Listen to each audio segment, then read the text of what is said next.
আসসালামু আলাইকুম ওয়া রাহমাতুল্লাহি ওয়া বারাকাতুহু। ইন্নাল হামদালিল্লাহ ওয়াসসালাতু ওয়াসসালামু আলা মুহাম্মাদিন ওয়া আলিহি ওয়া আসহাবিহি ওয়া মা ওয়ালা। আম্মা বা'দ। সম্মানিত দর্শক শ্রোতা মুসলিম ভাই ও বোনেরা, আমরা মহাগ্রন্থ আল কোরআনের তাফসির বর্ণনা প্রসঙ্গ অনুষ্ঠানের আজকের 16তম পর্ব নিয়ে আপনাদের সামনে হাজির হয়েছি। আপনাদের সকলকে স্বাগত জানাচ্ছি আজকের অনুষ্ঠানে। আজকের আলোচনার বিষয়বস্তু হলো সূরা বাকারার 3 নং আয়াতের আলোকে মারেফাতুদ্দিন বা দ্বীনের পরিচয়। তো আমরা পবিত্র কোরআনের আয়াতটি আবার তেলাওয়াত করি। আউযু বিল্লাহি মিনাশ শাইতানির রাজিম। বিসমিল্লাহির রহমানির রহিম। الذين يؤمنون بالغيب ويقيمون الصلاة ومما رزقناهم ينفقون সাদাকাল্লাহুল আযীম। মহান আল্লাহ বলেন, যারা বিশ্বাস রাখে অদৃশ্য বিষয়ে এবং সালাত কায়েম করে এবং আমার প্রদত্ত জীবিকা থেকে ব্যয় করে, তারা হচ্ছে মুত্তাকি। তো আমরা আল্লাযীনা ইউমিনুনা, যারা বিশ্বাস করে অর্থাৎ যারা ঈমান রাখে অদৃশ্য বিষয়ে, তো আমরা এখনো ঈমানের উপরে আলোচনা করতেছি। আমাদের ঈমানের উপরে বেশ কয়েকটি পর্ব গিয়েছে। আজকে যে বিষয়টি আলোচনা করা হবে উসুলুল ঈমান বা ঈমানের মূলনীতি 3টি। বিগত পর্বে আমরা বলেছিলাম ঈমানের মূলনীতি 3টি। মারেফাতুর রব, মহান রব্বুল আলামিনকে চেনা। দ্বিতীয় হলো মারেফাতুদ্দিন, দ্বীন ইসলামকে জানা।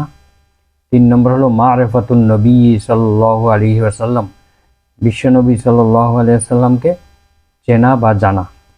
তো আমরা গত পর্বে মারেফাতুর রব বা মহান আল্লাহর পরিচিতি সম্পর্কে যতটুকু সম্ভব আলোচনা করেছি।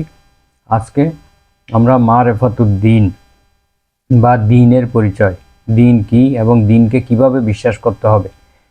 তো আমাদের মূল কথা হলো, কবরের মধ্যে মানুষকে যে 3টি প্রশ্ন করা হবে, মান রব্বুকা, তোমার রবকে। তো রবের পরিচিতি সম্পর্কে গত পর্বে আমরা আলোচনা করেছি। তো আজকে হবে মারেফাতুদ্দিন, অমা দীনুকা। এই প্রশ্নের উত্তরে আমরা বলবো দীন ইয়াল ইসলাম, অথবা আমাদের দিন ইসলাম। এখন আমাদের দিন ইসলাম, এটা যে দুনিয়াতে আমরা সহজভাবে বলে ফেলতেছি, কিন্তু কবরে গিয়ে সেইটা সহজভাবে বলা সম্ভব হবে না। যদি আমরা দুনিয়া থেকে দিনকে সঠিকভাবে বুঝে বিশ্বাস করে দিনের উপর আমল করে যদি যেতে না পারি, তাহলে আমরা সেখানে উত্তর দিতে পারবো না। তো আমরা আজকে মহান আল্লাহ তাআলার তৌফিক চাই, তিনি যতটুকু বলার তৌফিক দান করবেন। তো দিন সম্পর্কে আমরা সংক্ষেপে আলোচনা পেশ করব, যাতে করে আমরা দিনকে বিশ্বাস করে দিনের উপর আমল করে যেন এমনভাবে প্রস্তুতি নিয়ে যেতে পারি, যাতে কবরের মধ্যে আমরা সহজেই বলে দিতে পারি আমাদের দিন ইসলাম। আমি আগেও বলেছি যে বাস্তব জীবনের সঙ্গে যদি মিল না থাকে, আপনি আমি যতই মুখস্থ করে যাই না কেন, সেখানে আমরা বলতে পারবো না। আল্লাহ আমাদের সকলকে রক্ষা করুন, আমিন। তো আমরা শুরু করি। ওমা তৌফিক ইল্লা বিল্লাহ, আল্লাহর কাছে তৌফিক চাই। মারেফাতুদ্দিন মানে দিনকে জানা। এটা এই জন্য যে কবরে যাতে আমরা উত্তর দিতে পারি। এখন আমাদের এই দিন, এটা হচ্ছে আল্লাহ তাআলার একমাত্র দিন। দিনকে আমরা অনেকে ধর্ম বলি, আসলে প্রচলিত অর্থে দিন অর্থ ধর্ম নয়। দিন অর্থ হচ্ছে মুকাম্মাল নিজামে হায়াত, অর্থাৎ এটি পরিপূর্ণ জীবন ব্যবস্থা। This is a complete code of life. এটা একটি পূর্ণাঙ্গ জীবন ব্যবস্থা, এটাকে দিন বলা হয়। তো আমরা দিনের অনেকগুলো অর্থ আগে বর্ণনা করেছিলাম। মালিক ইয়াউমিদ্দিন এর তাফসিরে আমরা আলোচনা করেছিলাম। তো এখানে আমরা আজকে যে দিনকে জানবো, সেটা হলো আমাদের জীবন ব্যবস্থা, ইসলাম। তা আল্লাহ তাআলা কাছে জিজ্ঞেস করি যে তোমার দিন কি। আল্লাহ তাআলা সূরা আলে ইমরানের 19 নম্বর আয়াতে বলেছেন, ইন্নাদ-দীনা ইনদাল্লাহিল ইসলাম, নিশ্চয়ই আল্লাহর কাছে একমাত্র দিন হলো ইসলাম। আল্লাহর কাছে একমাত্র মনোনীত দিন হলো ইসলাম। তো দিন মানে হচ্ছে জীবন ব্যবস্থা। একজন মুসলিমের পরিপূর্ণ জীবনে সেই কিভাবে চলবে, সেই ব্যক্তি জীবন কিভাবে পরিচালনা করবে, সমাজ জীবন, পারিবারিক জীবন, রাষ্ট্রীয় জীবন, আন্তর্জাতিক জীবন, অর্থনৈতিক জীবন, আধ্যাত্মিক জীবন সব কিছু সে কীভাবে পরিচালনা করবে তার পূর্ণাঙ্গ একটি রূপরেখা, একটি মাস্টার প্ল্যান এই আল্লাহ তাআলার এই দিনের মধ্যে দেওয়া আছে। তো দিনকে আমরা কিভাবে বিশ্বাস করব সেটার উপরে আমরা আলোচনা করব। তো এখানে আল্লাহ তাআলা বলছেন আমার দিন হচ্ছে একমাত্র একটাই, সেটার নাম হচ্ছে ইসলাম। এটা ছাড়া আর আমার কাছে কোনো দিন বা জীবন ব্যবস্থা নেই। তো আমরা অনেক মুসলমান খুব আনন্দিত হই যে আমাদের ইসলাম সর্বশ্রেষ্ঠ ধর্ম, সর্বশ্রেষ্ঠ দিন মনে করি আমরা। আসলে আল্লাহ তাআলা এখানে সর্বশ্রেষ্ঠ বা সেরা দিন এভাবে কিছু বলেন না। তিনি বলছেন একমাত্র দিন ইসলাম। আপনি যদি ইসলামকে সর্বশ্রেষ্ঠ দিন বলে বিশ্বাস করেন বা বলেন, তাহলে সর্বশ্রেষ্ঠ বললে তাহলে এর পরে আরও আছে বলে মেনে নিচ্ছেন।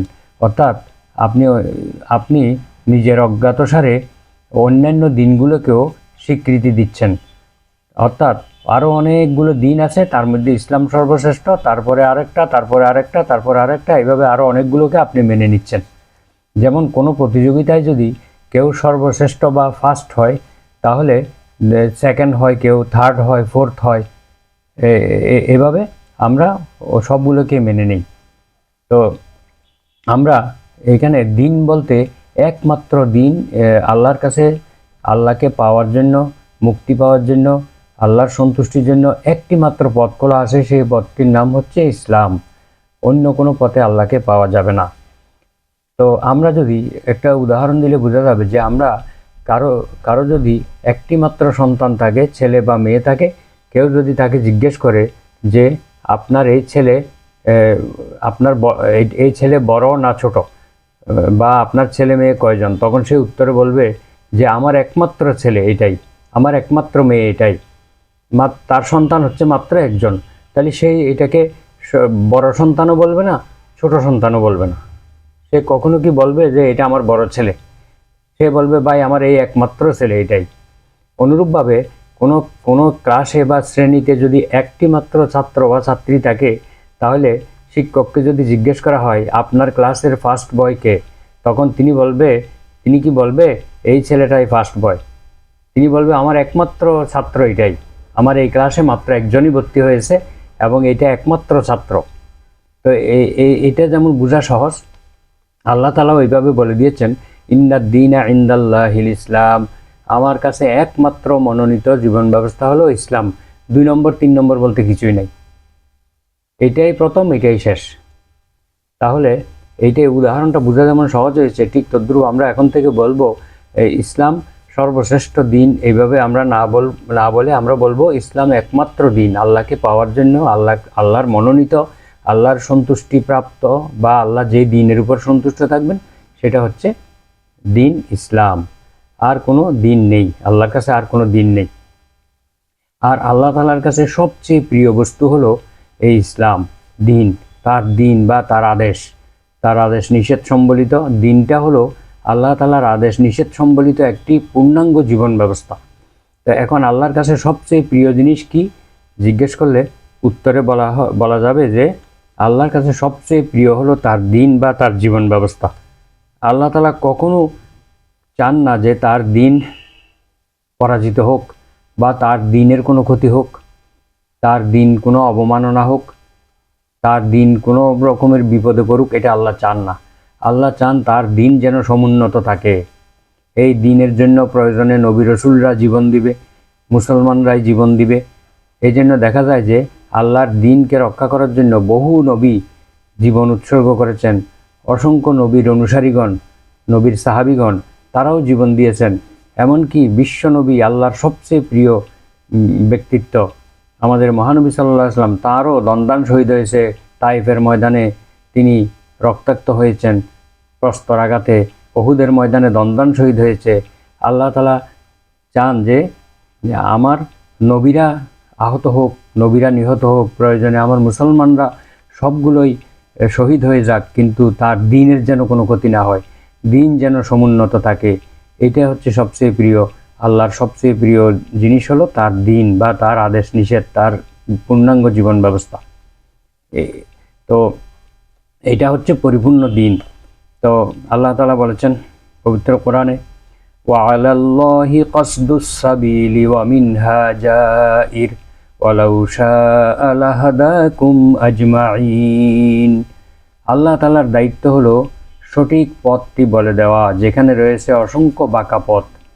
যেই দুনিয়াতে অসংখ্য দিন বা অসংখ্য পথ রয়েছে, যেই পথে মানুষ আল্লাহকে পাওয়ার জন্য চেষ্টা করছে, সে আল্লাহ বলছেন সেই অসংখ্য পথের মধ্যে সঠিক পথটা বলে দেওয়ার দায়িত্ব আমি আল্লাহর উপরে।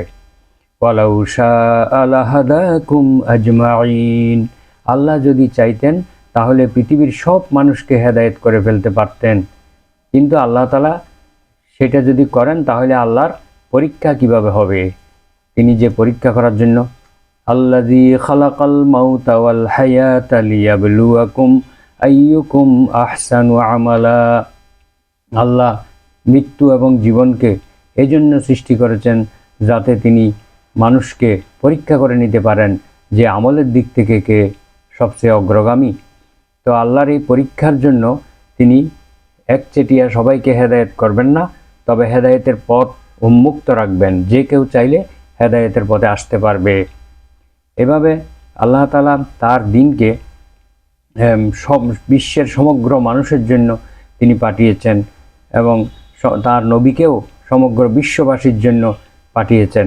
এভাবে আল্লাহ তাআলা বলেন, ওয়ামা আরসালনাকা ইল্লা কাফাতাল লিন্নাসি বাশীরাও ওয়া নাযীরা ওয়ালাকিন্না আকতারান নাসি লা ইয়ালামুন।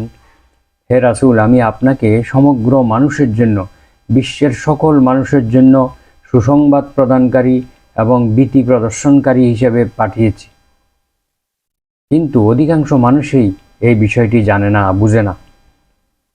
তো কিসের সুসংবাদ? তিনি আল্লাহর বিধিবিধান মেনে চললে, দিন মেনে চললে তাদের জন্য জান্নাতের সুসংবাদ, এবং যারা আল্লাহর দিনকে অস্বীকার করবে তাদের জন্য জাহান্নামের সতর্কবার্তা নিয়ে তিনি রসুলকে পাঠিয়েছেন। তো এই আমাদের সর্বশেষ রাসূলকে সমগ্র বিশ্ববাসীর জন্য রহমত হিসেবে পাঠিয়েছেন। সূরা আম্বিয়ার 107 নম্বর আয়াতে আল্লাহ বলেন, ওয়ামা আরসালনাকা ইল্লা রাহমাতাল লিল আলামিন। হে রাসূল, আমি আপনাকে সমগ্র বিশ্ববাসীর জন্য রহমত হিসেবে প্রেরণ করেছি। তাহলে আল্লাহর রসুল আল্লাহর এই দিনকে নিয়ে এসে আমাদের জন্য একটি রহমত হিসেবে তিনি আবির্ভূত হয়েছেন। তিনি যদি এই দিন নিয়ে না আসতেন তাহলে পৃথিবীর মানুষেরা পথভ্রষ্টতায় নিমজ্জিত হতো, নিজেদের বানানো পথে চলে কখনো আল্লাহকে পেত না। এই জন্য এটা হচ্ছে সবচেয়ে বড় রহমত।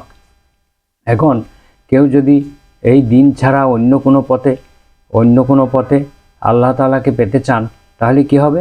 তার উত্তরে আল্লাহ বলছেন, ওমাই ইয়াবতাগি গায়রাল ইসলামি দীনান ফালাই ইউকবালা মিনহু ওয়া হুয়া ফিল আখিরাতি মিনাল খাসিরিন। সূরা আল ইমরান 85 নম্বর আয়াত। আল্লাহ বলছেন, যেই ব্যক্তি ইসলাম বাদ দিয়ে, ইসলাম ছাড়া অন্য কোনো জীবন ব্যবস্থা, অন্য কোনো দিন অনুসন্ধান করে, তা তার কাছ থেকে কখনোই কবুল করা হবে না, কখনোই গ্রহণ করা হবে না তার এই দিন। আর সেই আখিরাতে ক্ষতিগ্রস্তদের অন্তর্ভুক্ত হবে। ক্ষতিগ্রস্ত মানে জাহান্নামীদের অন্তর্ভুক্ত হবে। তা আল্লাহ তাআলা এই দিন সম্পর্কে আল্লাহ বলছেন যে তোমরা ইসলামকে, আল্লাহর দিনকে মানুষেরা এবং বিশ্ববাসী ইচ্ছাই হোক অনিচ্ছাই হোক তারা পালন করতে বাধ্য। কিভাবে? আল্লাহ বলছেন, আফা গায়রা দীনিল্লাহি ইয়াবগুন। তারা কি আল্লাহর দিনকে বাদ দিয়ে অন্য কোনো দিন তালাশ করতেছে, অন্য কোনো জীবন ব্যবস্থার দিকে ঝুঁকে পড়েছে? ওয়ালাহু আসলামা মা ফিস সামাওয়াতি ওয়াল আরদি তাওআন ওয়া কারহান ওয়া ইলাইহি ইউরজাউন। অথচ আকাশে যা কিছু আছে, জমিনে যা কিছু আছে, সব কিছু ইচ্ছায় কিংবা অনিচ্ছায় আল্লাহ তাআলার সামনে আত্মসমর্পণ করেছে, মাথা নত করে দিয়েছে, এবং তার কাছেই সবাই ফিরে যাবে। তো আল্লাহ তাআলার কাছে কিছু জিনিস, কিছু মানুষ ইচ্ছায় বা অনিচ্ছায় আল্লাহর কাছে মাথা নত করেছে। যেমন কিছু আল্লাহর ইমানদার বান্দাগণ, আল্লাহর নিষ্ঠাবান মুখলেস বান্দাগণ আল্লাহ তাআলার প্রতি ঈমান আনে, আল্লাহকে ভালোবেসে তাকে সিজদা করে, তার প্রতি অবনত হয়, তার বিধিবিধানকে মেনে চলে। আল্লাহ তাআলা এটাকেই পছন্দ করেন। আবার কিছু মানুষ আছে আল্লাহ তাআলাকে মানে না, তাকে বিশ্বাস করে না, তার ইবাদত করে না, কিন্তু কিছু কিছু আল্লাহর বিধান তাকে বাধ্য হয়ে মানতে হয়। যেমন সেই নিজেরই অনিচ্ছা সত্ত্বেও সে অসুস্থ হয়, নিজের অনিচ্ছা সত্ত্বেও সে বৃদ্ধ হয়, সে মারা যায়, মৃত্যুকে তাকে গ্রহণ করতেই হয়, বাধ্য হয়ে তাকে আল্লাহর কাছে ফিরে যেতেই হয়। তার যেতে ইচ্ছা করতেছে না, কিন্তু তাকে অবশ্যই যেতে হয়। এইভাবে মানুষ অনিচ্ছায় আল্লাহর কিছু বিধান মেনে চলে, তাকে মানতে বাধ্য করে, আর কিছু মানুষ স্বেচ্ছায় আল্লাহকে মেনে চলে। আল্লাহ তাআলা এইটাই পছন্দ করেন, যে বান্দারা তাকে স্বেচ্ছায় তাকে মেনে চলে, তার বিধিবিধানকে অনুসরণ করে। আল্লাহ এটাই পছন্দ করেন। তো সূরা সূরা আলে ইমরানের 83 নম্বর আয়াতে এটা আল্লাহ বলেছেন। এখন আল্লাহ তাআলা আরও বলেছেন, ওয়ালিল্লাহি ইয়াসজুদু মা ফিস সামাওয়াতি ওয়াল আরদি তাওআন ওয়া কারহান ওয়া জিলালুহুম বিল গুদুব্বি ওয়াল আসাল। আল্লাহর জন্য সিজদা করে আসমানে যা কিছু আছে, জমিনে যা কিছু আছে, সব কিছু আল্লাহকে সিজদা করে, তাওআন ওয়া কারহান, ইচ্ছাই হোক বা অনিচ্ছাই হোক, ওয়া জিলালুহুম বিল গুদুব্বি ওয়াল আসাল, এমনকি সেই আসমান এবং জমিনের যত বাসিন্দা আছে সবার ছায়াগুলিও আল্লাহকে সকাল সন্ধ্যা সিজদা করে থাকে। অর্থাৎ আমাদের ছায়াগুলো সকালবেলা পশ্চিম দিকে লম্বা হয়ে আল্লাহকে সিজদা করে, আবার বিকেলবেলা পূর্ব দিকে ছায়াগুলো লম্বা হয়ে আল্লাহকে সিজদা করে থাকে। তো এই ছায়াগুলি সিজদা করে, কিন্তু মানুষ আল্লাহকে সিজদা করে না। তাইলে কেউ ইচ্ছাই করে, কেউ অনিচ্ছায় করে। তো এখন আল্লাহ তাআলা পছন্দ করেন যারা ইচ্ছা করে আল্লাহর অনুগত হয়, আল্লাহকে সিজদা করে, আল্লাহকে মেনে চলে, এটাই আল্লাহ পছন্দ করেন। তো সূরা নাহালের 48 নম্বর আয়াতে আল্লাহ বলছেন, আওয়ালাম ইয়ারাউ ইলা মা খালাকাল্লাহু মিন শাইইন ইয়াতাফাইয়াউ যিলালুহু আনিল ইয়ামিনি ওয়াশ-শামাইলি সুজদান লিল্লাহি ওয়া হুম দাখিরুন। তারা কি দেখে না যে আল্লাহ তাআলা যা সৃষ্টি করেছেন, সমস্ত সৃষ্টিগুলো, তাদের সমস্ত সৃষ্টির ছায়াগুলি ডান দিকে এবং বাম দিকে নত হয়ে আল্লাহকে সিজদা করে। সব জিনিসগুলো, গাছপালা, পাহাড় পর্বত যা আছে সবগুলো সকালবেলা পশ্চিম দিকে লম্বা হয়ে আল্লাহকে সিজদা করে, আবার বিকেলবেলা পূর্ব দিকে লম্বা হয়ে আল্লাহকে সিজদা করে থাকে। তারা কি এটা খেয়াল করে না? তো এখন এই দিন আল্লাহ তাআলা আমাদেরকে কিভাবে দিলেন? এটা কি শুধু আমাদেরকে দিয়েছেন, নাকি তার সকল সৃষ্টি জগতের উপরে সৃষ্টির শুরু থেকে আল্লাহ দিয়েছেন? সেই ব্যাপারে আল্লাহ বলছেন সূরা শুরার 13 নম্বর আয়াতে আল্লাহ বলেন যে, শারা'a লাকুম মিনাদ-দীনি মা ওয়াসসা বিহি নূহান ওয়াল্লাযী আওহাইনা ইলাইকা ওয়া মা ওয়াসসা বিহি ইব্রাহীমা ওয়া মূসা ওয়া ঈসা আন আকিমুদ্দীন ওয়া লা তাতাফাররাকু ফীহি। আল্লাহ তাআলা বলেন, আল্লাহ তাআলা নির্ধারণ করে দিয়েছেন এমন দিনকে, যে দিন তিনি ওহী নাজিলের মাধ্যমে দিয়েছিলেন নূহ আলাইহিস সালামকে, এবং আপনাকে হে নবী, আপনাকেও ওহীর মাধ্যমে যে দিন দেওয়া হয়েছে সেই দিনই আল্লাহ নির্ধারণ করেছিলেন নূহ আলাইহিস সালামের জন্য এবং আপনার জন্য। ওয়ামা ওয়াসসা বিহি ইব্রাহিম ওয়া মূসা, এমনকি ইব্রাহিম, মূসা, ঈসা সবার জন্য এই একই দিন আমি নির্ধারণ করেছি। অর্থাৎ একটি মাত্র পথ আমার, সেই পথটি সকল নবীকেই আমি নির্দেশের মাধ্যমে, ওহীর মাধ্যমে আমি তাদেরকে এই পথই দেখিয়েছি। তাদেরকে বলেছি আন আকিমুদ্দীন ওয়া লা তাতাফাররাকু ফীহি, তোমরা সবাই দিনকে, আল্লাহ তাআলার এই দিনকে প্রতিষ্ঠিত করো। এই ব্যাপারে তোমরা পরস্পর মতভেদ করিও না, তোমরা পরস্পর বিচ্ছিন্ন হইও না, একে অপরের থেকে বিচ্ছিন্ন হইও না এবং মতভেদ করো না। ঐক্যবদ্ধভাবে তোমরা আল্লাহর দিনকে প্রতিষ্ঠিত করো জীবনের সকল ক্ষেত্রে। আমি সব নবীকে এই নির্দেশ দিয়েছিলাম। কাবুরা আলাল মুশরিকিনা মা তাদউহুম ইলাইহি আল্লাহু ইয়াজতাবি ইলাইহি মান ইয়াশা ওয়া ইয়াহদি ইলাইহি মান ইউনিব।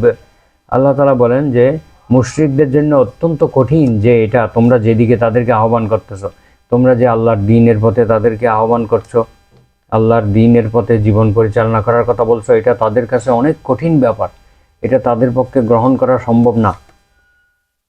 আর আল্লাহ তাআলা তার দিকে টেনে নেন যাকে ইচ্ছা তাকে।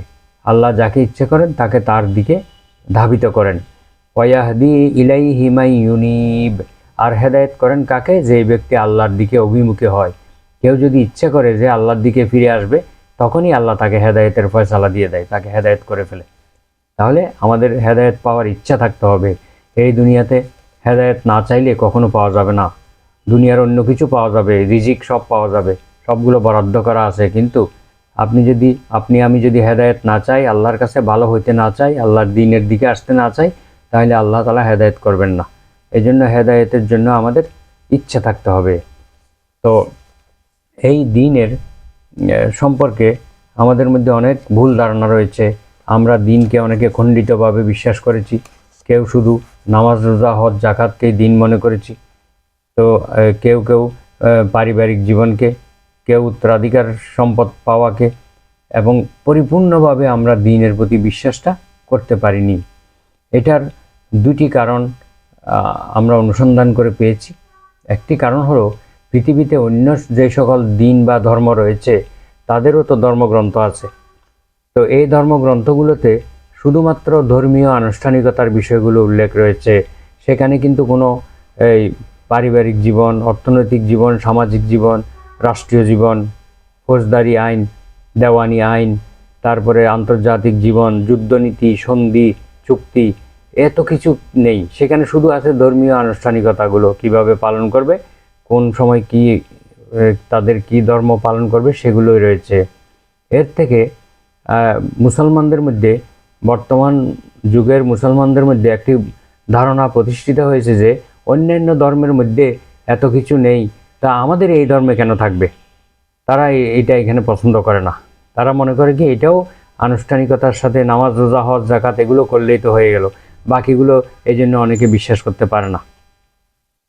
যেহেতু অন্যান্য ধর্মগ্রন্থে এগুলো নেই, সেখানে শুধু ধর্মের কথা, আনুষ্ঠানিকতা, কিছু নীতিবাক্য, উপদেশ বাণী রয়েছে, তারাও মনে করে যে ইসলামের মধ্যেও এটা নাই, এটা আলেমরা বা হুজুররা বানিয়ে বানিয়ে বলতেছে, এরকম মনে করে।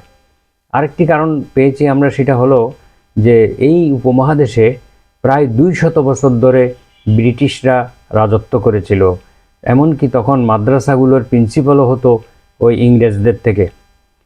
তখন তারা দেখলো যে ইসলামে যে পূর্ণাঙ্গ জীবন ব্যবস্থা, এগুলো যদি পড়ানো হয়, তাহলে তারা এই দেশের মানুষের উপরে দীর্ঘদিন তারা রাজত্ব করতে পারবে না, তাদেরকে দাবিয়ে রাখতে পারবে না। এই জন্য তারা কী করলো, মাদ্রাসার সিলেবাসগুলোতে হাত দিল।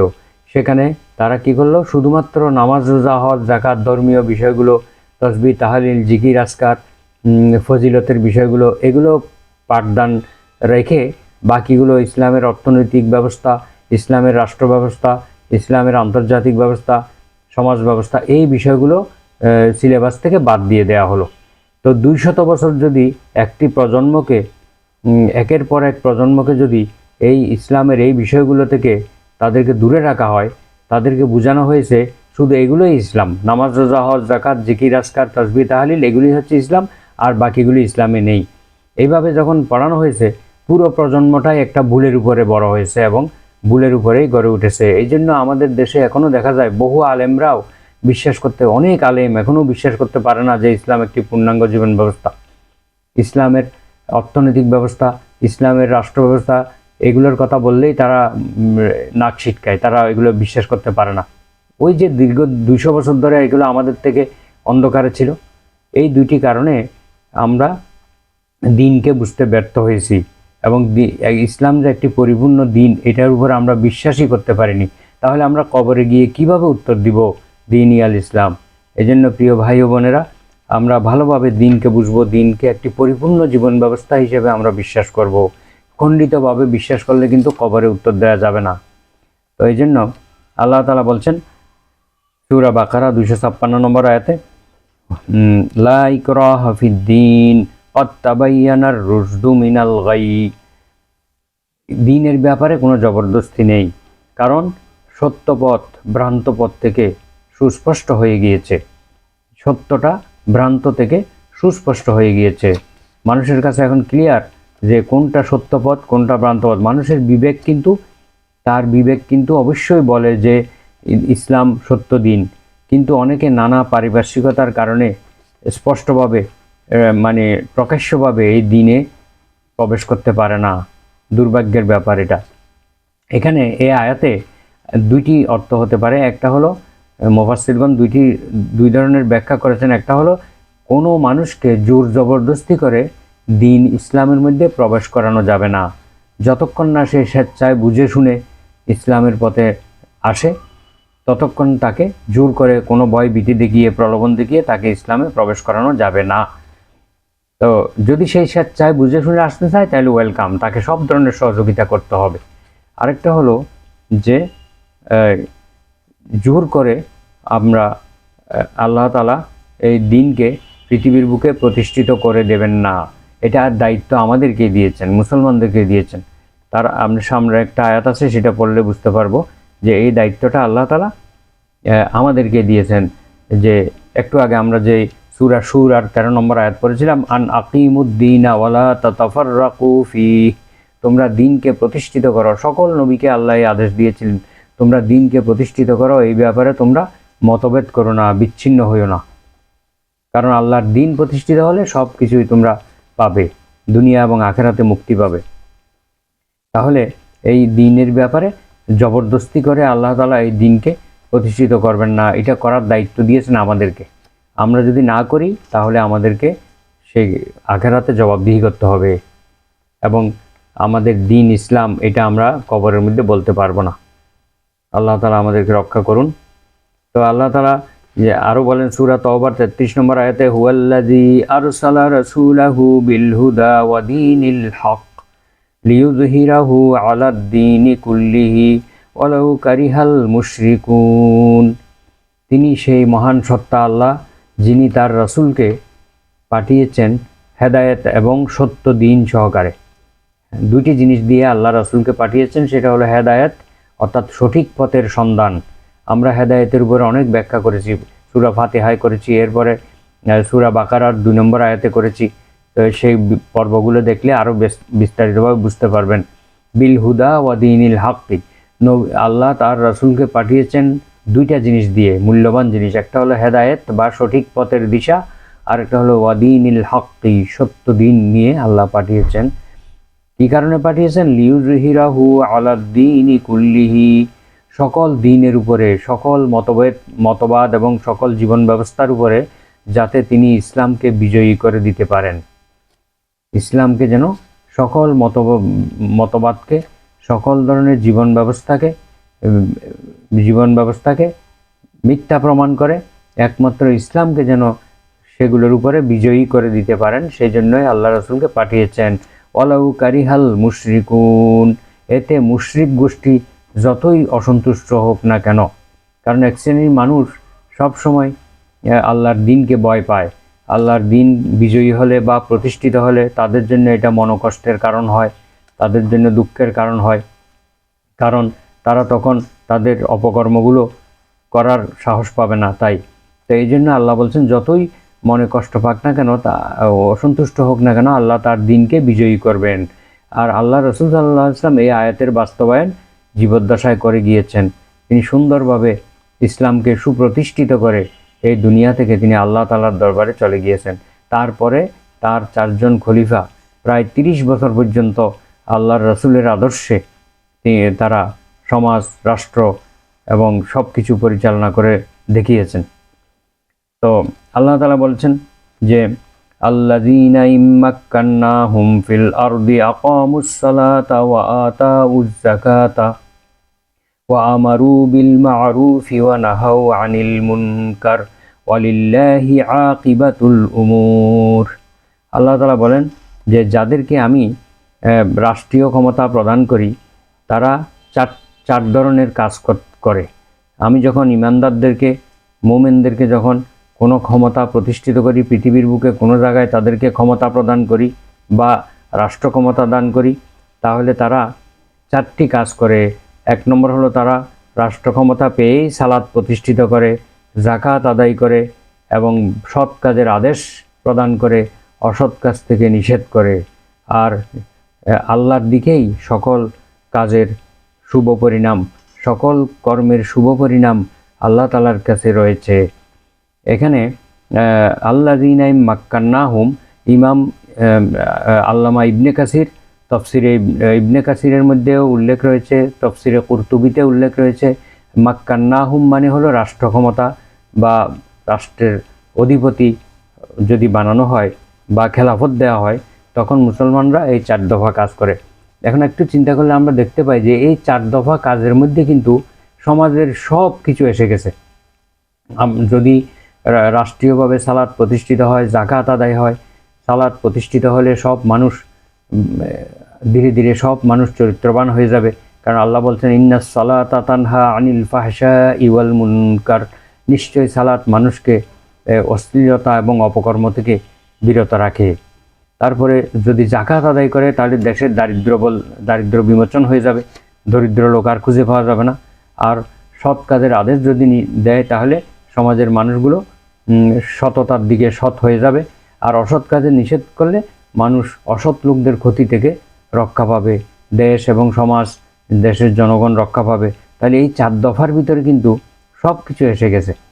তো এইটা আল্লাহ তাআলা বলছেন যে আল্লাহর দিন যখন কায়েম হয় তখন মানুষ এই 4 ধরনের সুবিধা পায়।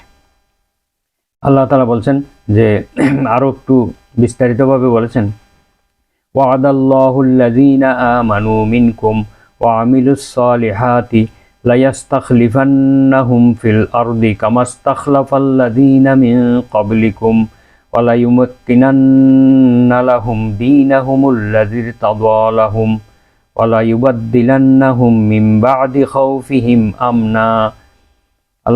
আল্লাহ বলছেন যে আল্লাহ ওয়াদা করেছেন যারা ঈমান এনেছে এবং সৎকর্ম করেছে, ঈমান এনেছে এবং সৎকর্ম করেছে তাদের জন্য ওয়াদা করেছেন যে তাদেরকে আল্লাহ পৃথিবীর বুকে খেলাফত দান করবেন, অর্থাৎ পৃথিবীর বুকে তাদেরকে ক্ষমতা দান করবেন।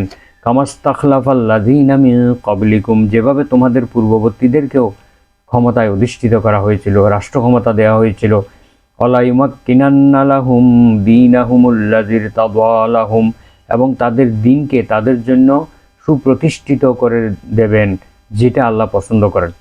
আল্লাহ তাআলা এটাই পছন্দ করেন যে পৃথিবীতে তার দিন সুপ্রতিষ্ঠিত রয়েছে, এটাই আল্লাহ করে দেবেন। তবে শর্ত হলো দুটা, যারা ইমানদার হতে হবে এবং নেক আমল করতে হবে। ইমানদার হতে হবে এবং নেক আমল করতে হবে, সৎ কাজ করতে হবে, তাহলেই তাদেরকে আল্লাহ তাআলা এই সুবিধা দেবেন। ওয়ালা ইউবাদদিলান্নাহুম মিন বা'দি খাউফিহিম আমনা, এবং তাদের যত ভয় ভীতি, যত রকমের আশঙ্কা আছে, পেরেশানি আছে, সব কিছুকে আল্লাহ নিরাপত্তা দিয়ে পরিবর্তন করে দেবেন। লা ইউবাদদিলান্নাহুম, অবশ্যই আল্লাহ পরিবর্তন করে দেবেন, মিন বা'দি খাউফিহিম, তাদের যত ভয় ভীতি, যাদের ক্ষুধা দারিদ্র অনাহার, তাদের সমস্ত শঙ্কা, সবগুলিকে আল্লাহ নিরাপত্তায় পরিণত করে দেবেন। ইয়াবুদুনানি ওয়ালা ইউশরিকুনা বি শাইআ, এবং আমার এই মানুষ একমাত্র আমারই ইবাদত করবে এবং আমার সঙ্গে কাউকে শরিক করবে না, কোনো কিছুকে শরিক করবে না। এটাই আল্লাহ তাআলা চান যে আল্লাহর ইবাদত করবে এবং আল্লাহর সঙ্গে কাউকে শরিক করবে না, এবং তাদেরকে আল্লাহ তাআলা এই সুবিধাগুলো দিবেন। দুনিয়াতে তাদেরকে প্রতিষ্ঠিত করবেন, খেলাফত দান করবেন, তাদের ভয় ভীতিকে নিরাপত্তায় পরিণত করে দেবেন। এরপরে আল্লাহ বলছেন ওমান কাফারা বা'দা যালিকা ফাউলাইকা হুমুল ফাসিকুন, এমন একটি সুসংবাদ পাওয়ার পরেও যারা আমার এই বিষয়গুলোকে অস্বীকার করবে তাহলে তারা হবে জঘন্য পাপিষ্ঠ, তাদের জন্য আর কোনো উপায় নেই। তো এইভাবে আল্লাহ তাআলা এই আয়াতটি অবতীর্ণের ব্যাপারে তাবারানি, হাকিম, মোজামুল আউসাত নামক হাদিস গ্রন্থে উল্লেখ রয়েছে যে সাহাবায়ে কেরাম যখন মদিনায় যখন তারা হিজরত করলেন, তখন চারিদিক থেকে তাদের উপরে বিভিন্ন ধরনের হুমকি দামকি, বিভিন্ন ধরনের তাদের উপরে অত্যাচার নির্যাতনের একটা আলামত যখন পাওয়া যাচ্ছিল, তখন সাহাবায়ে কেরামরা রাত দিন অস্ত্র হাতে পাহারা দিয়ে তারা রাত্রি যাপন করত, বিনিদ্র রাত্রি যাপন করত। তখন তাদের মধ্যে কেউ কেউ বলতে লাগলো যে আমরা কি এমন একটি সমাজ ব্যবস্থা পাবো না যেখানে একমাত্র আল্লাহর ভয় থাকবে, আর কারো ভয় থাকবে না, আমরা নিরাপদে ঘুমাতে পারবো। একমাত্র আল্লাহর ভয় থাকবে মানুষের অন্তরে, আর কারো ভয় থাকবে না। চোর ডাকাত সন্ত্রাস কোনো কিছুর ভয় থাকবে না। তখন আল্লাহ তাআলা এই আয়াতটি নাজিল করেন যে তোমরা যদি ঈমানদার হও, তোমরা যদি আমলে সালেহ করো, নেক আমল করো, তাহলে আমি তোমাদেরকে এই নিরাপদ একটি জীবন, নিরাপদ একটি সমাজ ব্যবস্থা আমি তোমাদেরকে দান করব। তো আল্লাহ তাআলার দিন একটা পরিপূর্ণ দিন। এই ব্যাপারে আল্লাহ বলছেন সূরা আনআমের 38 নম্বর আয়াতে, মা ফাররাতনা ফিল কিতাবি মিন শাই, আমি আমার কিতাবে কোনো কিছুই বাদ দেই নাই। মানুষের জন্য প্রয়োজন যা কিছু সব কিছুই এখানে আমি দিয়েছি। সুম্মা ইলা রব্বিহিম ইউহশারুন, এরপর সব মানুষকে আল্লাহ তাআলার কাছে একত্রিত করা হবে। সব কিছু পাওয়ার পরেও যারা এগুলো মেনে নিয়েছে এবং যারা মানে নাই, সবাইকে আল্লাহর কাছে একত্রিত করা হবে। তাদেরকে জিজ্ঞাসাবাদ করা হবে যে তোমাদেরকে তো একটি পূর্ণাঙ্গ জীবন ব্যবস্থা আমি দিয়েছিলাম, তোমরা এখান থেকে কোনটা গ্রহণ করেছিলে? পূর্ণাঙ্গ জীবন ব্যবস্থাকে তোমরা কি গ্রহণ করেছিলে না প্রত্যাখ্যান করেছিলে? এই ব্যাপারে তাদেরকে একত্রিত করা হবে। আরও স্পষ্টভাবে সূরা নাহালের 89 নম্বর আয়াতে আল্লাহ বলেন, ওয়ানাজ্জালনা আলাইকাল কিতাবা তিবিয়ানান লিকুল্লি শাই ওয়া হুদাও ওয়া রাহমাতাও ওয়া বুশরা লিল মুসলিমিন। আমি হে রাসূল, আমি আপনার প্রতি এমন একটি কিতাব অবতীর্ণ করেছি যার মধ্যে সব কিছুর বর্ণনা আমি স্পষ্টভাবে বলে দিয়েছি। মানব জীবনের যা যা দরকার সব কিছুর বর্ণনা আমি খুলে খুলে বলে দিয়েছি। অহুদাও ওয়া রাহমাতান, এবং এই জীবন ব্যবস্থা হলো একটি এই কিতাব হচ্ছে একটি হেদায়েত এবং একটি আল্লাহর রহমত, এবং এটি মুসলিমদের জন্য একটি সুসংবাদ। অবুশরা লিল মুসলিমিন, মুসলমানদের জন্য একটি সুসংবাদ। যদি আমরা এই যে সব কিছুর বর্ণনা সম্বলিত এই কিতাবকে যদি আমরা গ্রহণ করি, তো আমাদের এখনই সময় যে আমরা এই দুনিয়াতে যদি সংশোধিত না হই, কিন্তু পরকালে আফসোস ছাড়া আর কিছুই থাকবে না। এই সংশোধনের আর কোনো সুযোগ থাকবে না। দুনিয়াবি কাজে কেউ যদি কোনো ভুল করে বা ফেল করে, তার পুনরায় আবার পাশ করার একটা সম্ভাবনা থেকে যায়। কোনো ব্যবসায়ী যদি ব্যবসায় যদি ক্ষতিগ্রস্ত হয়, পরবর্তীতে সে আবার লাভ করার একটা সুযোগ থাকে। কোনো পরীক্ষার্থী যদি পরীক্ষায় ফেল করে, তাহলে পরবর্তীতে সে আবার পাশ করার একটা সুযোগ পায়। এভাবে কোনো মানুষ অসুস্থ হলে সে আবার সুস্থ হওয়ার জন্য একটা সুযোগ পায়। কিন্তু এই আমরা যদি দিনকে না বুঝে এই দুনিয়া থেকে চলে যাই, তাহলে সেখানে গিয়ে আমরা যতই চেষ্টা করি না কেন, আমরা সেটা সংশোধন করার জন্য বা পুনরায় এই দিনকে আবার শেখার জন্য সেখানে কিন্তু আর কোনো সুযোগ তাদেরকে দেয়া হবে না। আল্লাহ তাআলা বলেন, ইয়াউমা ইয়াতাযাক্কারুল ইনসানু ওয়া আন্না লাহুয যিকরা, সেদিন মানুষ উপদেশ গ্রহণ করার জন্য উদ্গ্রীব হয়ে যাবে, উপদেশ গ্রহণ করার জন্য খুব চরমভাবে আগ্রহী হবে, কিন্তু তাদের সেই উপদেশ গ্রহণ কোনো কাজে আসবে না। উপদেশ গ্রহণ করতে হবে এই দুনিয়াতে। অনেক মানুষ আমরা ভুলের মধ্যে রয়েছি, আমরা দিনকে বোঝার চেষ্টা করছি না, ইচ্ছায় হোক অনিচ্ছায় হোক আমরা বিরোধিতা করে চলছি, দিনকে পরিপূর্ণভাবে গ্রহণ করছি না। কিন্তু আমরা যখন কবরে যাব তখন কিন্তু আমরা উত্তর দিতে পারবো না, এবং সেখানে আর কিন্তু সংশোধনের কোনো ব্যবস্থা থাকবে না। এই জন্য বর্তমান যুগে আমাদের কাছে সব কিছু পরিষ্কার। আমরা গুগলে গিয়ে যদি যে কোনো আয়াতের ব্যাখ্যা সার্চ করলেই সাথে সাথে চলে আসতেছে। চ্যাট জিপিটিতে আমরা অনুসন্ধান করতে পারি, সব কিছু আমরা জানতে পারি। কোনো বই পুস্তক না কিনেও এখন কিন্তু দিনকে বোঝা যায়, চর্চা করা যায়। তাহলে আমরা যদি দিনকে না বুঝে এই দুনিয়া থেকে যাই, তাহলে আমাদের জন্য অবস্থা খুবই ভয়াবহ হবে। তো সুতরাং এই ভুল সংশোধন করে আমরা এই দুনিয়া থেকে যাব এবং কবরের মধ্যে সঠিকভাবে উত্তর দিতে পারবো। তো আমাদের এই কোরআনে যেই মানুষের প্রতিটি জীবনের যে আলোচনাগুলো আছে, সেগুলো যদি আলোচনা করতে যাই তাহলে অনেকগুলো পর্ব প্রয়োজন হবে। তো আমরা যেহেতু পবিত্র কোরআনের সমস্ত কোরআন আমরা ব্যাখ্যা করার একটা নিয়ত করেছি ইনশাল্লাহ, তো আস্তে আস্তে আমরা সবগুলো বলবো, সবগুলো আয়াতের ব্যাখ্যা আমরা শুনতে পারবো ধীরে ধীরে। তো এই কোরআনের মধ্যে রয়েছে একটা ব্যক্তি জীবন কিভাবে সুন্দর হবে, একজন ব্যক্তি কিভাবে সফল হবে দুনিয়া এবং আখিরাতে, সেই বর্ণনা কোরআনে রয়েছে। পারিবারিক আইন রয়েছে, একটি পরিবার কিভাবে সুষ্ঠু সুন্দর হবে, শান্তিতে বসবাস করতে পারবে। ওয়া আশিরুহুন্না বিল মারুফ, আল্লাহ বলছেন তোমরা স্বামী স্ত্রী অত্যন্ত তোমরা ন্যায়সঙ্গতভাবে জীবনযাপন করবে, কেউ কারো উপর জুলুম করবে না। পারিবারিক সকল আইন কানুন কিন্তু কোরআনে এসেছে। ব্যবসা বাণিজ্য সম্পর্কে কোরআনে বিস্তারিত আলোচনা এসেছে। তারপরে অর্থনীতি সম্পর্কে, অর্থনীতিতে সুদ নিষিদ্ধ। আহাল্লাল্লাহুল বাইআ ওয়া হাররামার রিবা, আল্লাহ তাআলা ব্যবসাকে হালাল করেছেন, সুদকে হারাম করেছেন।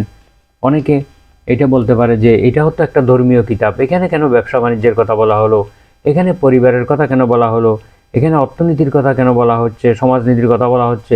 এটা মানুষেরা মানতে পারতেছে না। তাহলে আমাদের আল্লাহ কি খণ্ডিতভাবে আমাদেরকে তার দিনকে দিয়েছেন? তিনি কি সকল ক্ষেত্রে তার আল্লাহ তাআলা তার নিজের আধিপত্য কি চান না? আমরা একটা মানুষ একটা প্রতিষ্ঠানের কর্ণধার হলে পুরো প্রতিষ্ঠানের উপর আমরা আধিপত্য বিস্তার করি, কোনো কিছু আমার অগোচরে থাকতে পারবে না, আমরা এটাই চাই। তাহলে আল্লাহ আমাদেরকে সৃষ্টি করে আমাদের জীবনের সব ক্ষেত্রে তার নিয়ন্ত্রণ থাকবে না, এটা আমরা কিভাবে মানতে পারি? আল্লাহ তাআলার নিয়ন্ত্রণ আমাদের সকল ক্ষেত্রে থাকবে, ব্যক্তি জীবনে, পারিবারিক জীবনে, সমাজ জীবনে, অর্থনৈতিক জীবনে, রাষ্ট্রীয় জীবনে, আমাদের আন্তর্জাতিক জীবনে, উত্তরাধিকার আইনের ক্ষেত্রে, সকল ক্ষেত্রে আল্লাহর বিধিবিধান থাকবে। না হলে সেটা আবার কেমন আমাদের রব হলো, যে এই রব আমাদেরকে জীবনের সকল ক্ষেত্রে দিক নির্দেশনা দিতে পারে না, সেটা কিভাবে আমাদের রব হতে পারে? এই প্রশ্নগুলো কি আমাদের বিবেকের কাছে আমরা করতে পারি না? আমরা আমাদের বিবেকের কাছে প্রশ্ন করি যে আমরা কি খণ্ডিতভাবে আল্লাহকে বিশ্বাস করব নাকি পূর্ণাঙ্গভাবে বিশ্বাস করব? যদি আমরা আল্লাহকে পূর্ণাঙ্গভাবে বিশ্বাস করি তাহলে আমাদের জীবনের সকল ক্ষেত্রে আল্লাহ তাআলা যেই দিক নির্দেশনা দিয়েছেন সবগুলোকে আমাদেরকে বিশ্বাস করতে হবে এবং মেনে চলতে হবে। যদি আমরা একটা অংশকে বিশ্বাস করি আর একটা অংশকে বিশ্বাস না করি তাহলে আমাদের পরিণতি হবে জাহান্নাম। আল্লাহ বলছেন, আফাতু মিনুনা বিবাদিল কিতাব ওয়া তাকফুরুনা বিবাদ, তোমরা কি আমার কিতাবের কিছু অংশকে বিশ্বাস করো আর কিছু অংশকে কুফরি করো, অস্বীকার করো? ফামা জাযাউ মান ইয়াফআলু যালিকা ইল্লা খিজিয়ুন ফিল হায়াতিদ দুনিয়া ওয়া ইউরাদ্দুনা ইলা ওয়া ইয়াউমাল কিয়ামাতি ইউরাদ্দুনা ইলা আশাদ্দিল আযাব। যে ব্যক্তি এরকম আচরণ করবে, অর্থাৎ কিছু অংশকে বিশ্বাস করবে আর কিছু অংশকে বিশ্বাস করবে না, তাদের জন্য দুনিয়ার জীবনে অপমান, লাঞ্ছনা, গঞ্জনা তাদেরকে গ্রাস করবে এবং আখিরাতে তাদেরকে কঠিন শাস্তির মধ্যে নিক্ষেপ করা হবে। আযানাল্লাহু মিন যালিক। আল্লাহ আমাদের সকলকে রক্ষা করুন।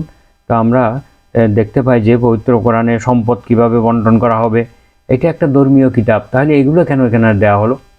যদি ইসলাম পূর্ণাঙ্গ জীবন বিধান না হয়, এখানে সম্পদকে কতটুকু অংশ পাবে? বাংলাদেশের আইনেও কিন্তু এই ইসলামী উত্তরাধিকার বন্টন নীতি এইটাই গ্রহণ করা হয়েছে।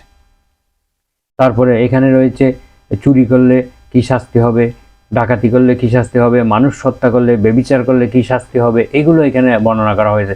তাহলে কোরআন তো একটা ধর্মীয় কিতাব, এখানে কেন এগুলো বর্ণনা করা হলো? আমাদের বিবেকের কাছে আমরা প্রশ্ন করে দেখি। তারপরে যুদ্ধনীতি, সন্ধি, চুক্তি, আইন, সামাজিক বিধিবিধান, অর্থনীতি, ইসলামী মানে মানুষের অর্থনীতি কিভাবে চলবে সেটাও আল্লাহ তাআলা পরিষ্কারভাবে বলে দিয়েছেন। সুদমুক্ত অর্থনীতি হবে এবং ব্যবসা বাণিজ্য ভিত্তিক অর্থনীতি হবে। এগুলোর উপরে আমি যেটা পিএইচডি করেছি সেইটাও ইসলামে বাজার ব্যবস্থাপনার উপরে, সেখানে আমি বিস্তারিত আলোচনা করেছি। প্রায় 350 পৃষ্ঠার আমার থিসিস, সেখানে বিস্তারিতভাবে আমি ব্যবসা বাণিজ্য সম্পর্কে সেখানে আলোচনা করেছি।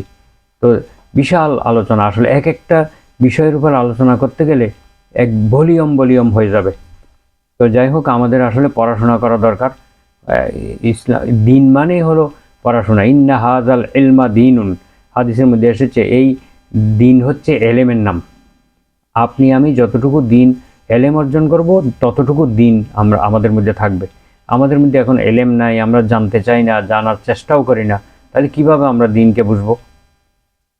আমাদের সবচেয়ে বেশি সময় দেওয়া দরকার দিনকে বোঝার জন্য, কারণ আমাদের জীবন হচ্ছে খুবই সংক্ষিপ্ত এবং একবার মাত্র আমরা এই পৃথিবীতে এসেছি, আর কখনো আসার সুযোগ পাবো না, সংশোধন হওয়ার সুযোগ পাবো না। তাই আমাদেরকে এই দিনকে বুঝে তারপরে আমাদেরকে এই দুনিয়া থেকে যেতে হবে। আল্লাহ তাআলা বলছেন, ওয়ালা তামুতুন্না ইল্লা ওয়া আনতুম মুসলিমুন, তোমরা সত্যিকারের মুসলিম না হয়ে দুনিয়া থেকে মৃত্যুবরণ করিও না। তাহলে আমরা দিনকে বুঝে যদি আমরা এই দুনিয়া থেকে যেতে পারি, তাহলে কবরের মধ্যে আমরা যখনই ফেরেশতা প্রশ্ন করবে অমা দিনুকা, আমরা বলবো দিন ইয়াল ইসলাম, আমাদের দিন ইসলাম, এটা অনায়াসে আমরা বলতে পারবো। আর যদি দিনকে যদি বিশ্বাস না করি, দিনকে যদি মেনে না চলি, দিনকে যদি না বুঝি, তাহলে আমরা উত্তর দিতে পারবো না। এইটাই হচ্ছে মারেফাতুদ্দিন, অর্থাৎ দিনকে বোঝা। তো আমরা আজকের আলোচনা এখানে শেষ করছি। আগামী পর্বে আমরা মারেফাতুন নবী, নবীকে কিভাবে আমরা চিনব, সেইটার উপরে আমরা আলোচনা করব ইনশাআল্লাহ। সুবহানাকা আল্লাহুম্মা ওয়া বিহামদিকা আশহাদু আল্লা ইলাহা ইল্লা আনতা আস্তাগফিরুকা ওয়া আতুবু ইলাইক। আসসালামু আলাইকুম ওয়া রাহমাতুল্লাহি ওয়া বারাকাতুহু।